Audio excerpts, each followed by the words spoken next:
Sa ngalan ng Ama at ng Anak at ng Espiritu Santo. Amen.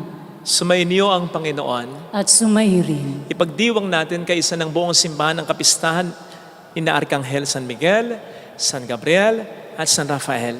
Ipagdiwang natin ito sapagkat sila'y mga lingkod ng Diyos na ipinapadala ng Diyos sa atin upang protektahan tayo, upang akayin tayo sa pagkapakabuting tao. Upang tayo maging marapat sa misang ito, halina't magsisimula sa ating mga kasalanan, lalo na yung mga pagkakataong tayo naging mayabang na hindi tayo sumunod sa kalooban ng Ama. Tayo pong lahat, inaamin ko sa makapangyarihang Diyos At sa inyo, mga kapatid, na lubha akong nagkasala sa isip, sa salita at sa gawa, at sa aking pagkukulang. Kaya'y sinasamo ko sa mahal na Birheng Maria, sa lahat ng mga anghel at mga banal, at sa inyo, mga kapatid, na ako'y panalangin sa Panginoong ating Diyos. Kaawaan tayo na mapagmahal na Diyos, patawarin sa ating mga sala, at patnubayan hanggang sa buhay na walang hanggan. Amen. Panginoon, kaawaan mo kami. Panginoon, kaawaan mo kami. Kristo, kaawaan mo kami. Kristo, kaawaan mo kami. Panginoon, kaawaan mo kami. Panginoon, kaawaan mo kami. Papuri sa Diyos sa kaitaasan At sa lupa'y kapayapaan sa mga taong kinalulugdan niya. Pinupuri ka namin, dinarangal ka namin, sinasamba ka namin, ipinagbubunyi ka namin, pinasasalamatan ka namin, dahil sa dakila mo ang king kapurihan. Panginoong Diyos, Hari ng langit, Diyos amang makapangyarihan sa lahat. Panginoong Heso Kristo, bugtong na anak. Panginoong Diyos, Kordero ng Diyos, anak ng Ama. Ikaw na nag-aalis ng mga kasalanan ng sanlibutan, maawa ka sa amin. Ikaw na nag-aalis ng mga kasalanan ng sanlibutan, tanggapin mo ang aming kahilingan. Ikaw na naluluklok sa kanan ng Ama, maawa ka sa amin. Sapagkat ikaw lamang ang banal, ikaw lamang ang Panginoon, ikaw lamang o Heso Kristo ang kataas-taasan, kasama ng Espiritu Santo, sa kadakilaan ng Diyos Ama. Amen. Iyuko natin ang ating ulo, ibulong sa Panginoon ang ating intensyon, kasama ng intensyon ng mga tumutulong sa ating simbahan, ng mga mahal natin sa buhay, mga kababayan natin sa ibang bayan na nagtatrabaho para sa kanilang pamilya at para na rin sa ating bayan. Manalangin tayo. Ama naming makapangyarihan, sa mahusay na kaayusan, pinamamahalaan mo ang mga ginagapan ng paglingkod ng mga anghel at mga tao. Para mo ng awang ipagkaloob na ang buhay namin sa lupa ay pangalagaan ng mga laging tumutuwang sa kalangitan ng mga lingkod mong anghel sa pamamagitan ni Jesu Kristo at sa mga Espiritu Santo magpa sa walang hanggan. Amen. Magsiupo ang lahat. Ang salita ng Diyos mula sa aklat ni Propeta Daniel. Habang ako'y nakatingin, may naglagay ng mga trono. Naupo sa isa sa mga ito ang isang nabubuhay magpakailanman. Kumikinang sa kaputian ang kanyang kasuotan at parang lantay na lana ang kanyang buhok. Ang trono niya ay nagniningning. Ang mga gulong nito ay apoy na nagliliyab. Waring agos ng tubig ang apoy na bumubuga mula sa trono. Ang naglilingkod sa kanya ay 1,000,000, bukod pa sa milyon-milyong nakaantabay. Humanda na siya sa paggagawad ng hatol at binuksan ang aklat. Patuloy ang aking pangitain. Ang nakita ko naman ay isang tila taong nakasakay sa ulap. Bumaba ito at lumapit sa nabubuhay magpakailanman. Binigyan siya ng kapamahalaan, ng karangalan at ng kaharian. Siya ay paglilingkuran ng lahat ng tao, bansa at wika. Ang pamamahala niya ay di matatapos at di babawiin at hindi mawawasak ang kanyang kaharian. Ang salita ng Diyos. Salamat sa Diyos. Poon kita'y pupurihin sa harap ng mga anghel. Poon kita'y pupurihin sa harap ng mga anghel. Ako poon buong pusong aawit at ng pasasalamat. Sa harap ng mga anghel, pupurihin kitang ganap. Sa harap ng iyong templo, ay yuyuko at gagalang. Popurihin kita, roon popurihin ang iyong ngalan. Poon kita'y pupurihin sa harap ng mga anghel. Dahilan sa pag-ibig mo ay sa iyong at sa iyong katapatan. Ika'y tunay na dakila, pati iyong kautusan. Noong ako ay tumawag, tinanggap ko ang tugon mo. Sa lakas mong itinulong ay lumakas agad ako. Poon kita'y pupurihin sa harap ng mga anghel. Dahilan sa pangako mong narinig ng mga hari, popurihin ka ng lahat at ika'y ipagbobonyi. Ang lahat ng ginawa mo ay kanilang aawitin at ang kadakilaan mo ay kanilang sasambitin. Poon kita'y pupurihin sa harap ng mga anghel. Magsitayo po ang lahat.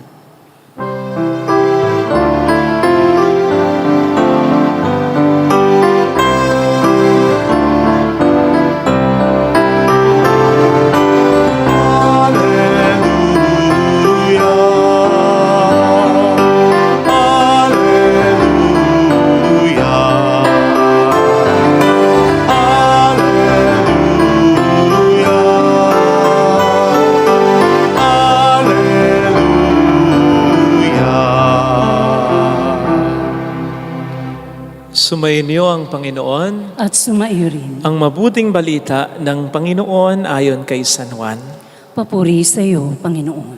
Noong panahong iyon, nang makita ni Jesus si Nathanael, ay kanyang sinabi, "Masdan ninyo ang isang tunay na Israelita, siya hindi mandaraya." Tinanong siya ni Nathanael, "Paano niyo ko nakilala?"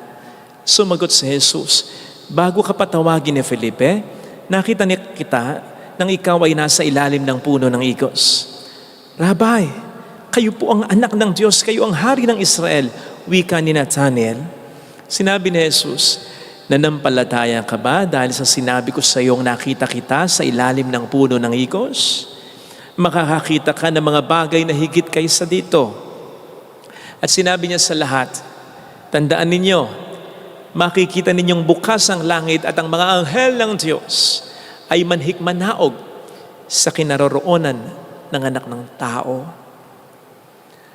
Mga kapatid, ang mabuting balita ng Panginoon. Pinupuri ka namin, Panginoong Heso Kristo. Ang misa pong ito ay para sa lahat, pero in particular, most especially, para sa mga kababayan natin sa ibang bayan na nagtatrabaho para sa kani-kanilang mga pamilya at para na rin sa ating bayan. So ngayon po ay pinagdiriwang ng ating inang simbahan ang kapistahan ng mga arkanghel, sina San Miguel, San Gabriel at San Rafael. Tulad ng iba pang mga anghel, sila ay mga lingkod ng Diyos sa kalangitan, pero pinapadala din naman ng Diyos sa atin upang tulungan tayong magpakabuting tao at upang protektahan tayo sa demonyo. Hindi po natin tiyak kung kailan sila nilikha, bagamat may nagsasabing tradisyon na sila'y bahagi ng pagkalikha ng lahat during creation. Particularly sa Genesis 1 verse 3, when God created light. Diba ang sabi ng Diyos, "Let there be light," and there was light. Ito raw ay ang mga anghel sa kalangitan. O ito ay kumakatawan sa mga anghel. Hindi pa ito sa alam nating araw, Hindi pa ito sa alam nating liwanag na dulot ng araw, sapagkat ang araw at buwan daw, which constitute day and night sa ating pagkakaalam, ay nilikha during the fourth day of creation. It wasn't in the first day. In the first day, ang nalikha, light. And there was light na kumakatawan o sumisimbolo sa mga anghel o kasama ang anghel sa light na tinutukoy na yan. Ngayon, di ba, sinasabi rin sa first day of creation, inihiwalay ng Diyos ang kaliwanagan sa kadiliman. Ito raw naman ay sumisimbolo sa pag-aaklas kasi ni Satanas, na dating anghel kasama ng iba pang mga dating anghel. Kaya nga inihiwalay ang kadiliman sa kaliwanagan. Yung kaliwanagan Mga anghel yan, pangkalahatan. Pero nang magkasala at mag-aklas, si Lucifer at ang mga dati pang mga anghel nagkaroon ng kadiliman. Sila dati ay parte ng kaliwanagan, pero nagdilim, naging kadiliman dahil sa kanilang kasalanan. Again, this will make sense kasi this will explain why hindi talaga nilikha ng Diyos ang demonyo. Ang demonyo ay dating mga anghel bago pa magkasala ang mga ito. Kaya pala, nang likhain ng Diyos ang tao sa huling araw, nandun na ang demonyo para tuksohin ang tao. Mula noon hanggang ngayon, tinutukso na nga po. Kaya nga po ang challenge ng pagdiriwang na ito ay sa tulong ng mga anghel, labanan natin ang panukso ng Diablo. Kaya nga po, gusto ko yung ginawa ng isang UFC fighter na si Bryce Mitchell. Sapagkat sa simula at sa pagkatapos ng kanyang laban, which he won, itinataas niya ang Biblia. Kasabay ng sigaw, freedom! Freedom from Satan daw. Because he believes that Satan is taking over this earth. So yun ang ginawa. Freedom from Satan. Tinataas ang Biblia. Sabi nga po ng commentator, ito ang unang pagkakataon na may nagdala na fighter ng Biblia sa octagon. Octagon yung pinaglalaruan, pinaglalabanan. Yun yung octagon. Sa harapan ng mga maraming audience sa TV and on social media na kung saan marami dyan ang hindi na naniniwala sa Diyos at sa Biblia. Ganun sana. Tulad ng mga arkanghel, lalong-lalo na ni San Miguel. I-declare natin, walang katulad ng Diyos. Walang makadadaig sa Diyos. Walang pwedeng makasubstitute sa Diyos. At yan ay dapat magsimula sa ating sariling buhay. Sapagkat, whether we accept it or not, tayo mismo ang nagiging substitute ng Diyos. Ang nagiging parang Diyos ng ating buhay. Kapag hindi tayo sumusunod sa Kanyang mga utos at kapag namumuhay tayo ayon sa ating sariling kagustuhan ng magbigay ng saloobin si sex bomb, dating sex bomb, IZ, tama ba yung aking pagkakasabi? Hinggil sa kanyang anak na ayaw nga daw niyang mapahamak. Ang sabi ni IZ sa kanyang anak ay parabang, all I want is the best for you, and I'm holding on with the truth written in the Bible. The Word of God, the one who created all of us. Gusto ko lang ay ang the best para sa iyo at para dito ang pinangahawakan ko. Ay ang katotohanang nasusulat sa Biblia, salita ng Diyos na lumikha sa ating lahat. Ang sagot ng kanyang anak, I want to live my own truth. Mami, gusto kong isabuhay ang sarili kong katotohanan. Alam po ninyo, ayoko munang mag-comment sana ha. Siyempre, nandun din yung simpatsya ko doon sa bata kasi walang unang dapat na tumanggap sa kanya kundi ang kanyang mga magulang, lalo na ang kanyang ina. Pero alam po ninyo, nang sinearch ko naman yung mga videos nila na mag-ina, lalo na yung mga dance moves nilang magkasama, I realize, mukhang tanggap naman ni IZ ang pagiging gay ng kanyang anak. Tanggap naman. Kung papaanong tanggap ng simbahan, kung papaanong mas lalong tanggap ng Diyos. Kaya lang, nung nakita ko yung isang video nung anak ni IZ na nagje-gesture ng bastos, sabi ko, naiintindihan ko na si IZ, tanggap niya ang kanyang anak, pero pinoprotektahan lang niya ang kanyang anak sa pagkapahamak in going all out. Don't get it wrong. Walang mali sa pagiging all out na gay or lesbian. Mahal ng Diyos ang lahat ng tao. Ang bagay na gustong protektahan ni Isaac sa kanyang anak ay ang pagiging all out ng kanyang anak na gawin kung anuman ang kanyang kagustuhan at hindi na nababatay sa katotohanang nagmumula sa Diyos lamang. Sapagkat mapapahamak talaga tayo kung ang isa sa buhay at susundin natin ay yung mga gusto nating katotohanan at hindi yung katotohanang ibinibigay ng ating Diyos lamang. We can go all out sa pag-reach ng ating mga dreams. We can go all out in expressing ourselves.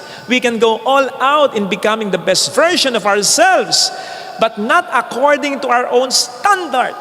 Should be in accordance with the standard and truth of God. Hindi natin dapat inaabuso yung pagmamahal ng Diyos. Yes, mahal ng Diyos tayong lahat. Pero kahit na mahal tayo ng Diyos, hindi lahat ay okay sa Kanya. Kaya nga may mga utos siya. May mga pinagbabawal siya. Ikaw ba, mahal mo yung asawa mo, mahal mo yung anak mo. Pero okay lang sa'yo kung mambabae yung asawa mo. Okay lang sa'yo kung malalaki yung misis mo. Mahal mo yung anak mo. Okay lang ba sa'yo na hindi siya mag-aral ng mabuti? Na sumagot siya sa'yo? Okay lang ba siya na magdroga siya? Okay lang ba sa'yo na mapariwara siya? Gawin niya kung ano yung gusto niya? Hindi. Dahil mahal mo siya. So hindi ibig sabihin mahal mo ang isang tao, lahat ay pwede na sa'yo. May mga pinagbabawal ka at yun ay para din sa kabutihan. Ganon ang Diyos. Yung mga inuutos ng Diyos, hindi yun para sa Kanya. Hindi man tayo sumunod sa utos ng Diyos. Ang Diyos ay mananatiling Diyos. Para sa atin ang Kanyang mga utos. Para sa ating kabutihan. Sapagkat higit sa sino man, ang Diyos ang nakakaalam ng ating kabutihan. We can have our own truth. Kung gusto natin, alamang magagawa dyan ng Diyos. We can have our own standard. Pero nakasisigurado ba tayo? Talaga? Na alam natin ang pinakamakabubuti para sa atin? Kaya't gagawin lamang natin ano man ang maibigan natin? Tayo ba ang may likha sa atin? Tingnan po ninyo sa mga warranty, booklet. May mga instruction dyan patungkol sa mga appliances, halimbawa sa isang washing machine. Pag nasira yan, huwag mong gagalawin. According sa warranty, lalong-lalo na kung within the period na covered pa, ibalik mo sa manufacturer. Sapagkat sila ang may gawa niyan eh. Sila ang pinaka nakakaalam dyan. Pinaka nakakatiyak kung ano ang dapat gawin para dyan. Huwag mong kagalawin. Huwag mong isipin na, ako kaya ko ito. Alam ko ito, sigurado ako. Ay sige, pag nagkamali ka at pinakialam mo, bahala ka sa buhay mo. Wala nang warranty ng appliances mo. So ganun din ang Diyos. Kaya nga pinagdiinan ni Isaiah, the one who created us all. Siyang pinaka nakakaalam ng makabubuti para sa atin. Ngayon, kung hindi natin susundin, hindi naman sa bahala na tayo sa buhay natin. Kaya nga, yung alibughang anak, kahit namang nagwalwal, tinanggap pa rin ng ama na sumisimbolo sa Diyos. Pero gusto pa ba nating magkaganon? Sabi nga ni San Pablo, do not give the devil a chance to work on you. Bakit? Para tayo'y matuto.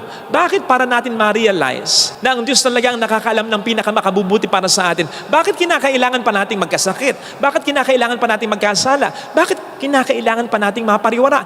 Bakit kinakailangan may mawala pa sa atin, may masayang pa sa atin, may masira pa sa atin? Diba? Kaya again, sa tulong ng mga arkanghel, sa tulong ng mga anghel, labanan natin ang demonyo sa pamamagitan ng pagkasabi dito ng ibig sabihin ng pangalan ni San Miguel. Demonyo, walang katulad ng Diyos. Hindi ka uubra sa Diyos. Ang dapat sundin ay hindi ikaw kundi ang Diyos. Kaya hindi kita pakikinggan, hindi kita susundin. Kahit pag gusto ko yung sinasabi mo sa akin. And that's humility. Yung may gusto tayo, pero alam nating hindi gusto ng Diyos. Yung may gusto tayo, pero alam nating ayaw ng Diyos. Hindi natin gagawin. Yun ay kapakumbabaan. At yun, yung humility, will be our primary weapon against the devil, the enemy. Sapagkat walang pinakamagandang sandatang pang-defeat sa demonyo, kundi yung sandatang wala ang demonyo. Walang humility ang demonyo. Kaya yun ang ikinatatakot ng diablo. Kasi kapag may humility tayo, nalulugod sa atin ng Diyos, tutulungan tayo ng Diyos. A-action para sa atin ang Diyos. Alam niyo po ba na according to tradition, mas mataas yung class of angels ni Lucifer kaysa kay San Miguel. Mas mataas yung level. But Michael defeated Lucifer. and all his fallen angels. Bakit? Sapagkat Lucifer was acting on his own. Si Saint Michael was acting sa pangalan ng Panginoon. Walang katulad ang Diyos. Hindi sinabi ni San Miguel, wala akong katulad! Ang sabi ni San Miguel, walang katulad ang Diyos. Hindi ba yun din ang sabi ni David kay Goliath? Malaki ka, pero sa ngalan ng Diyos, tatalunin kita. Kaya, huwag tayong magmagaling na kaya natin ang diabo. Kaya ko to. Siyo-siyo ito. Alam ko ginagawa ko. Hindi ako magkakasala dito. Kontrolado ko. Kontrolado ko sarili ko. In fact, that is already self-defeating. Kasi yun ang demonyo eh. O diba, kaya nga nag-aklas siya. Ayaw ko dito. Gusto ko yung rules ko. Eh pag ginawa mo yun, inuulit mo yung ginawa niya.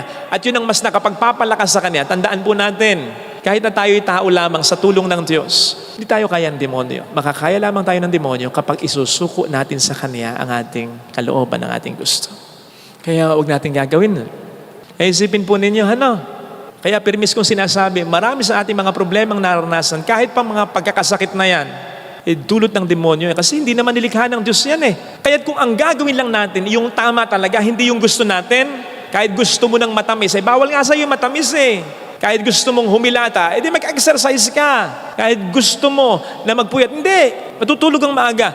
Di ba, kung ang gagawin natin ay yung dapat natin gawin, maraming mga sakit ang maiiwasan natin. Hindi lang sakit ng katawan, kundi ng kalooban. Kung mag-stick ka lang sa asawa mo, kung magpapakabuting asawa ka lang, magpapakabuting anak, kung magpapakabuting tao lang tayo, maraming mga problema na dulot ng Diablo ang maiwasan natin.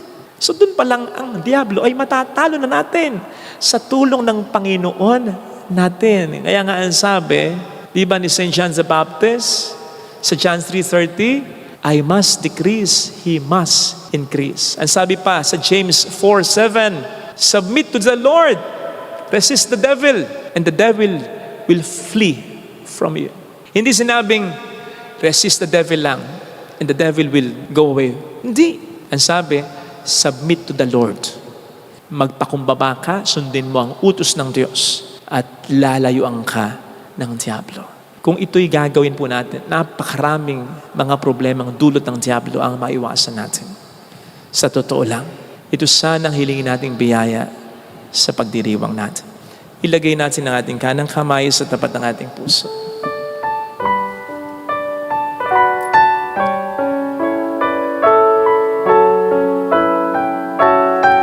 Awitin natin, alam kong may magagawa ang Diyos.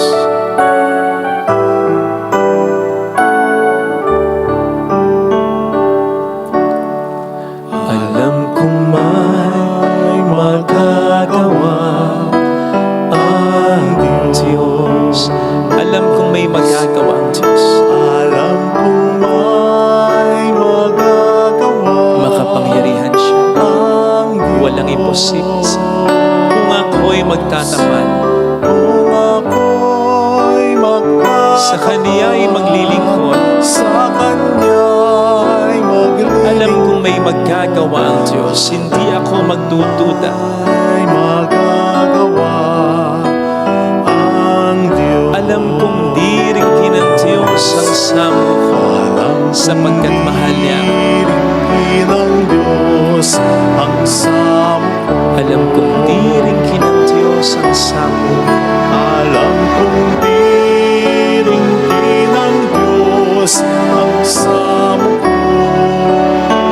Kung ako'y magtatapat, Kung ako'y magtatapat, sa Kaniya'y maglilingkod. sa Kanya'y maglilingkod. Alam kong diringkin ng Diyos ang samo ko. Diringkin ng Diyos Bigyan natin ang ating mga mata. sampo. Panginoon, tulungan mo ko na paglabanan ng Diablo. Tulungan mo kong makasunod sa iyo ng may kapakumbabaan. Tulungan mo kong huwag ipilit ang gusto ko.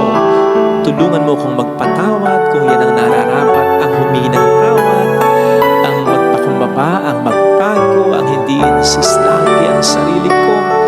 Tulungan mo, Panginoon, din ang mga taong gusto naming magbago. Sana makita nila kung magpapakumbaba lamang sila meaning nagkasala sila, dapat na magbago sila, mas magiging maayos ang aming pamilya, mas marami kaming maiiwasang problema. Tulungan mong ito'y aming makita. Hallelujah! Purihin ang Diyos. Hallelujah! Pasalamatan siya. Siya ay muling babalik sa atin. Hindi niya tayo iiwan. Hindi niya tayo pababayaan. Pero sundin natin siya. Hallelujah! Purihin ang Diyos. Matigas ang ulo. Hallelujah! Huwag maging mayabang. Babalik ang Panginoon upang tayo may kunin tapat siya sa kaniyang mga pangako. Sabihin mo siya, mayroong magandang mangyayari sa iyo. Higit pa sa inaasahan, sapagkat mahal ka ng Diyos, makakalaman. Kung lalapit ka kay Jesus, magpapakabuting tao lang tayo, mas mararamdaman natin ang puso ni Christ, ang kanyang pag-abay, ang kanyang pagkalinga, ang kanyang hindi pagpapabaya. Kung lalapit kay Jesus, kung lalapit kay Jesus.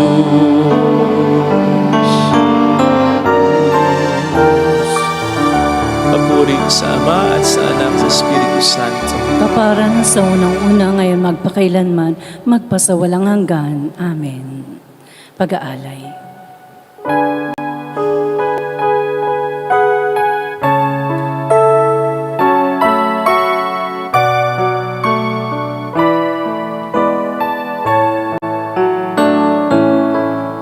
Nawa'y dalhin ng iyong anghel ang aming panalangin sa iyong naamana, katulad ng halimuyak ng insenso umakyat sa kalangitan.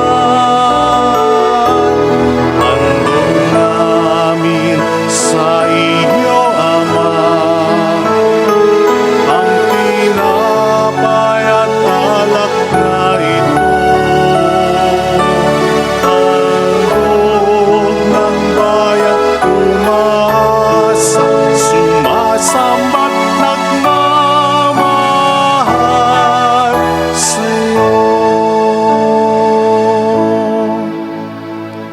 Manalangin tayo, pang ating handog ay maging kalugod-lugod sa Diyos samang makapangyarihan.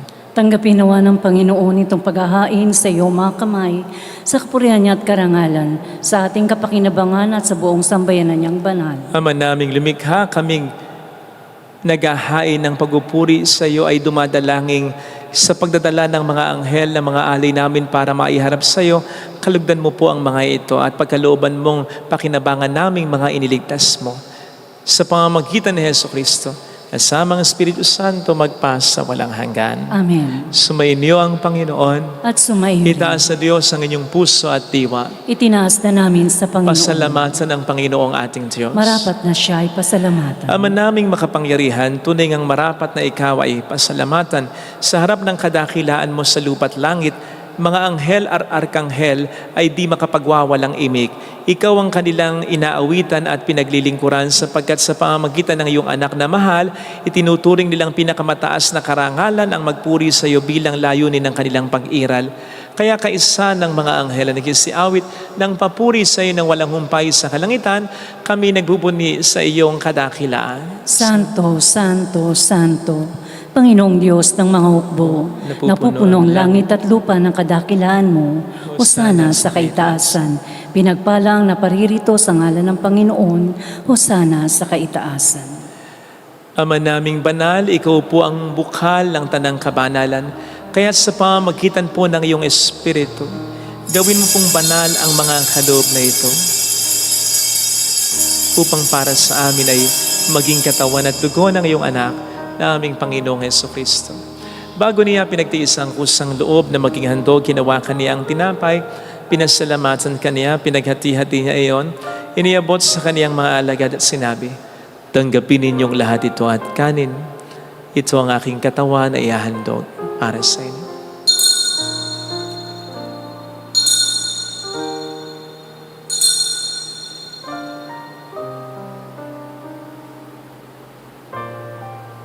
Ngayon din naman nang matapos ang hapunan, hinawakan niya ang kalis, muli kaniyang pinasalamatan. Iniabot niya ang kalis sa kaniyang mga alagad at sinabi, "Tanggapin ninyong lahat ito at inumin. Ito ang kalis ng aking dugo ng bago at walang hanggang tipan.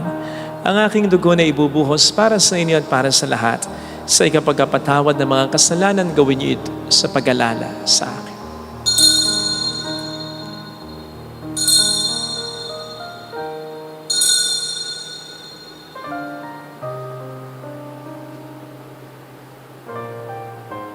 Ipagbunyi natin ang misteryo ng ating pananampalataya. Si Kristo'y namatay, si Kristo'y nabuhay, si Kristo'y babalik sa wakas ng panahon. Ama, ginagawa namin ngayon ang pagkalaala sa pagkamatay at muling pagkabuhay ng iyong anak. Kaya inialay namin sa iyo ang tinapay ng buhay at ang kalis ng kaligtasan. Kami po ay nagpapasalamat dahil kami iyong minarapat na tumayo sa harap mo para maglingkod sa iyo. Isinasamo namin kami na magsasalo sa katawan at dugo ni Kristo ay mabuklod sa pagkakaisa sa pamamagitan ng Espiritu Santo. Malingapin mo ang iyong simbahang laganap sa buong daigdig. Puspusin mo kami sa pag-ibig. Kaisa ni Francisco na aming Papa, ni Dennis na aming Obispo at ng Tanang Kaparian.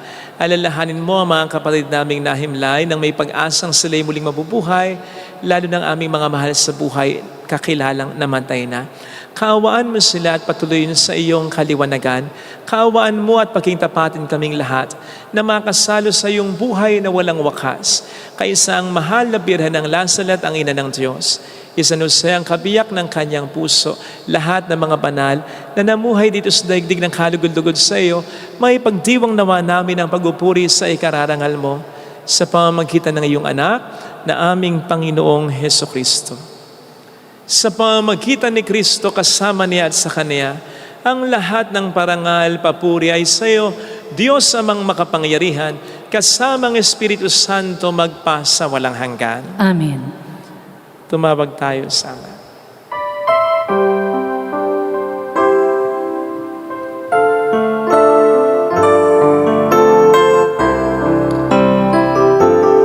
Ama namin, sumasalangit ka, sambahin ang ngalan mo, mapasa ang kaharian mo, sundin ang loob mo, dito sa lupa para na sa langit. Bigyan mo kami ngayon ng aming kakanin sa araw-araw, at patawarin mo kami sa aming mga sala, para ng pagpapatawad namin sa nagkakasala sa amin, at huwag mo kami ipaintulot sa tukso, at iadya mo kami sa lahat ng masama. Iniling namin kami adya sa lahat ng masama, pagkalooban ng kapayapaan araw-araw, iligtas sa kasalanan, sa kapahamakan, sa mga seryosong karamdaman, samantalang aming pinaghahandaan ang dakilang araw ng pagpapahayag ng tagapagligtas namin sa Hesukristo. Sapagkat iyong kaharian, ang kapangyarihan, at ang kapurihan magpakailanman. Amen. Panginoong Hesukristo, sinabi mo noon, sinasabi mo rin sa amin dito ngayon, kapayapaan ang iniiwan ko sa inyo, ang aking kapayapaan ang binibigay ko. Tunghayan mo ang aming pananampalataya, huwag ang aming pagkakasala. Pagkalooban mo kami ng kapayapaan at pagkakaisa sa iyong kalooban. Kasama ang Espiritu Santo magpasa walang hanggan. Amen. Ang kapayapaan ng Panginoon ay sumainyo nawang lahat. At sumaiyo rin. Magbigayan tayo ng kapayapaan sa isa't isa. Kapayapaan po. Peace be with you. Peace be with you. Thank you. Kordero Kordero ng Diyos na nag-aalis ng mga kasalanan ng sanlibutan, maawa ka sa amin. Kordero ng Diyos na nag-aalis ng mga kasalanan ng sanlibutan, maawa ka sa amin. Kordero ng Diyos na nag-aalis ng mga kasalanan ng sanlibutan, ipagkaloob mo sa amin ang kapayapaan. Narito sa harap natin ng Panginoon ang ating buhay at kaligtasan. Mapalad tayong inaanyayahan. Panginoon, hindi ako karapat-dapat na magpatuloy sa iyo, ngunit sa isang salita mo lamang ay gagaling na ako.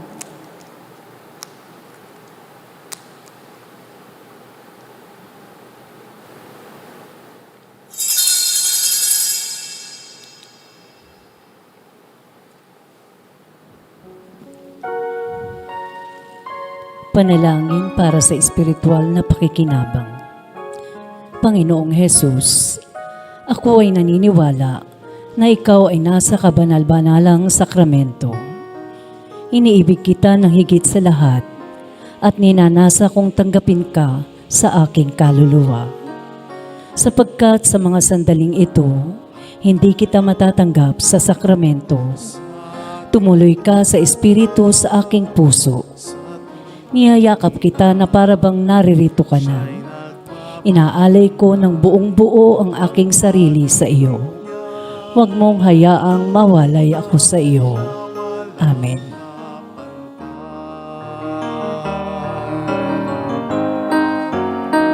Hinding-hindi na tayo mangangamba.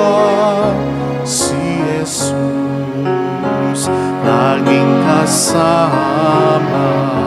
Siya ay atin na tayo'y sa Kanya.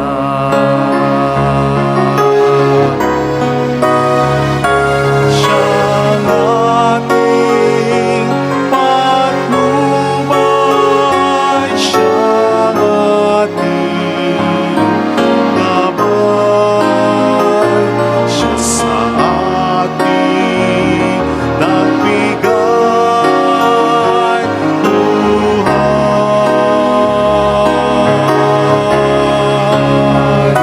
Si Jesus ang katotohanan,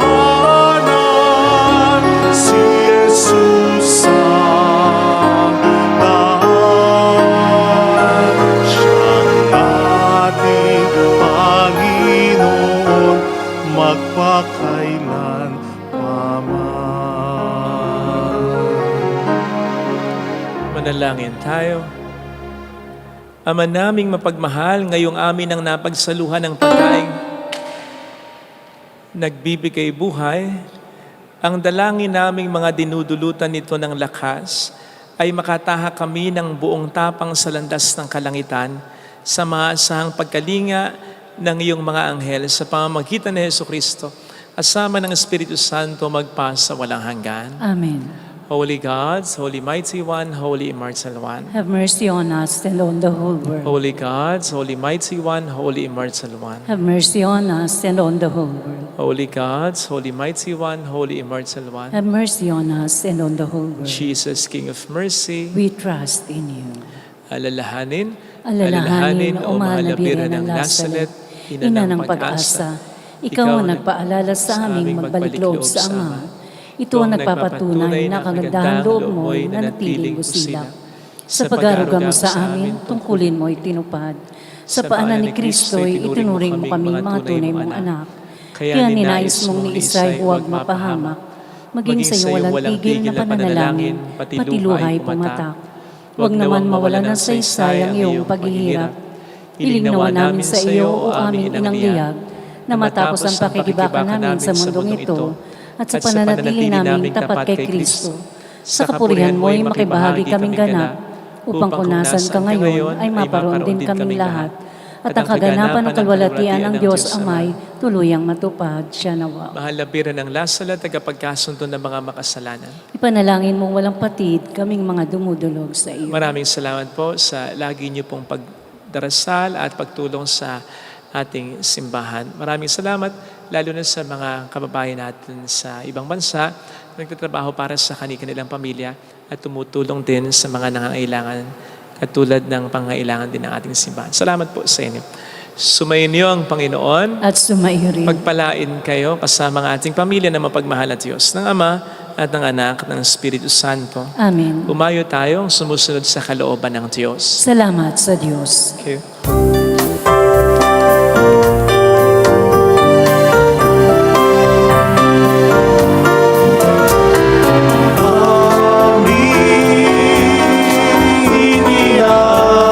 Inialay ang pag-ibig ng walang kapantay.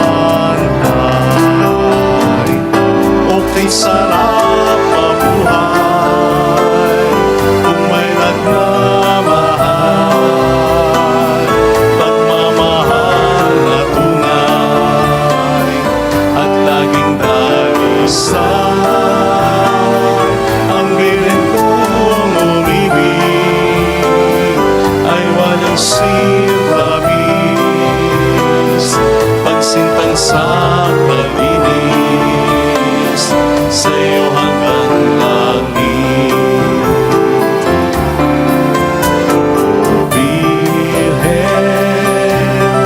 Birhen mahal, sa awit at sa dasal